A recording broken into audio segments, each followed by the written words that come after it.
اعوذ باللہ من الشیطان الرجیم بسم اللہ الرحمن الرحیم۔ قیامت کے دن نعمتوں کا سوال ہوگا۔ قرآن شریف میں ارشاد ہے ثم لتسألن یومئذ عن النعیم، پھر البتہ ضرور تم سے اس دن نعمتوں کی پوچھ ہوگی۔ حضرت ابو ہریرہ رضی اللہ سے روایت ہے کہ حضرت سید عالم صلی اللہ تعالیٰ علیہ وسلم نے ارشاد فرمایا کہ بلا شبہ قیامت کے دن نعمتوں میں سے سب سے پہلے تندرستی اور ٹھنڈے پانی کا سوال ہوگا، اور یہ پوچھا جائے گا کہ کیا ہم نے تیرے جسم کو ٹھیک نہ رکھا تھا، اور کیا تجھے ہم نے ٹھنڈے پانی سے تر نہیں کیا تھا۔ اللہ تعالیٰ نے جو کچھ بھی عنایت فرمایا ہے بغیر کسی حق کے دیا ہے۔ ان کو یہ حق ہے کہ اپنی نعمت کے بارے میں سوال کرے اور یہ پکڑ کرے کہ میری نعمتوں میں تم رہے بولو ان نعمتوں کا کیا حق ادا کیا اور میری عبادت میں کتنا لگے اور ان نعمتوں کے استعمال کے بدلے کیا لے کر آئے۔ یہ سوال بڑا ہی کٹھن ہوگا۔ مبارک ہیں وہ لوگ جو خدا کی نعمتوں کے شکریے میں نیک عمل کرتے رہتے ہیں اور آخرت کی پوچھ سے کانپتے ہیں۔ اس کے خلاف وہ بد قسمت ہے جو اللہ کی نعمتوں میں پلتے بڑھتے ہیں اور نعمتوں میں ڈوبے ہوئے ہیں، لیکن خدا کی طرف ان کا ذرا دھیان نہیں ہے اور خدا کے سامنے جھکنے کا ذرا خیال نہیں ہے۔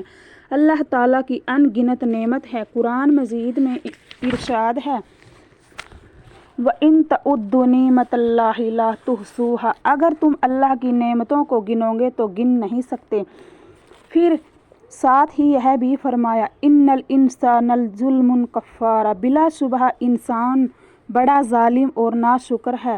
بلا شبہ یہ انسان کی بڑی نادانی اور ظلم ہے کہ مخلوق کے ذرا سے بھی احسان کا بھی شکریہ ادا کرتا ہے اور جس سے کچھ ملتا ہے اس سے دبتا ہے اور اس کے سامنے باادب کھڑا ہوتا ہے، حالانکہ یہ دینے والے مفت نہیں دیتے بلکہ کسی کام کے بدلے یا آگے کسی کام کے ملنے کی امید میں دیتے دلاتے ہیں۔ اللہ تعالیٰ پیدا کرنے والے مالک، غنی اور غنی بنانے والے ہیں۔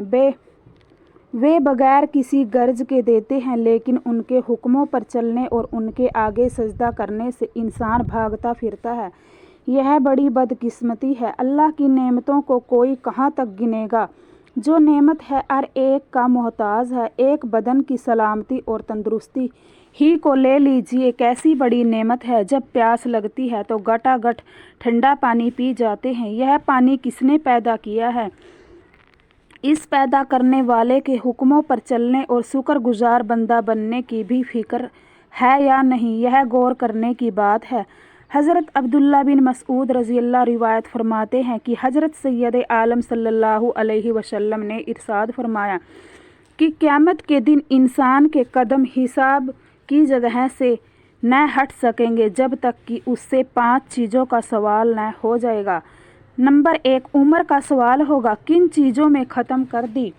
نمبر 2 جوانی کا سوال ہوگا کہ کہاں برباد کر دی۔ نمبر 3 مال کا حساب ہوگا کہ کہاں سے کمایا۔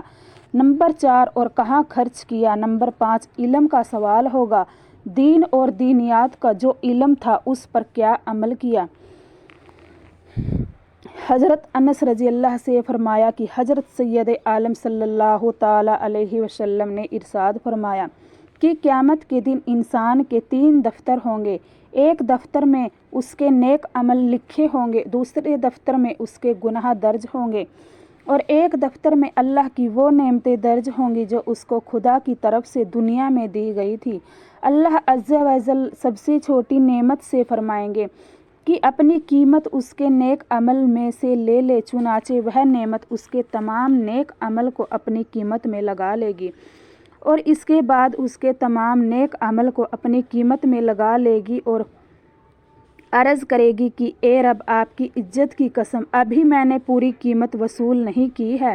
اب اس کے بعد گناہ باقی رہے اور نعمتیں بھی باقی رہی جن کی قیمت ادا نہیں ہوئی ہے۔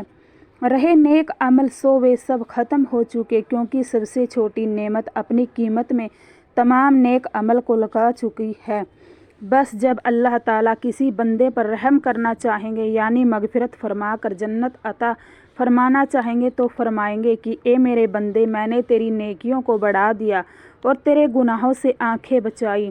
روایت کرنے والے کہتے ہیں کہ شاید حضرت صلی اللہ علیہ وسلم نے اس موقع پر خدائے پاک ارشاد گرامی نقل فرماتے ہوئے یہ بھی فرمایا کہ میں نے تجھے اپنی نعمتیں یوں ہی بغیر کسی بدلے میں بخش دی۔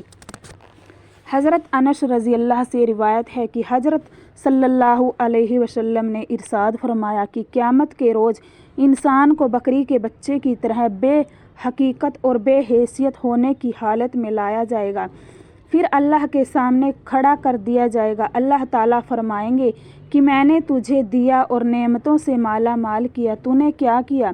وہ جواب دے گا کہ اے رب، میں نے مال جمع کیا اور نفع پر نفع کما کر اسے بڑھایا، اور جتنا شروع میں تھا اس سے زیادہ بڑھا کر چھوڑ آیا ہوں، اسی لیے آپ مجھے اجازت دیجیے میں سارا آپ کے دربار میں لا کر حاضر کر دیتا ہوں۔ اللہ کا ارشاد ہوگا، یہاں سے واپس جانے کا قانون نہیں ہے، جو پہلے سے یہاں بھیجا تھا وہ دکھاؤ۔ اس فرمان کے جواب میں وہ پھر کہے گا کہ اے رب، میں نے مال جمع کیا اور نفع پر نفع کما کر اسے بڑھایا، اور جتنا شروع میں تھا اس سے بھی زیادہ بڑھا کر چھوڑ آیا، لہٰذا مجھے واپس بھیج دے، میں سارا مال لا کر آپ کے دربار میں حاضر کر دیتا ہوں۔ خلاصہ یہ ہے کہ وہ یہی جواب دے گا کہ چونکہ کچھ پہلے سے وہاں کے لیے اس دنیا سے نہ بھیجا تھا، اسی لیے وہ نتیجے کے طور پر ایسا شخص نکلے گا جس نے ذرا بھلائی اپنے لیے پہلے سے نہ بھیجی تھی، چنانچہ اس کو دوزخ کی طرف روانہ کر دیا جائے گا۔ السلام علیکم ورحمۃ اللہ وبرکاتہ۔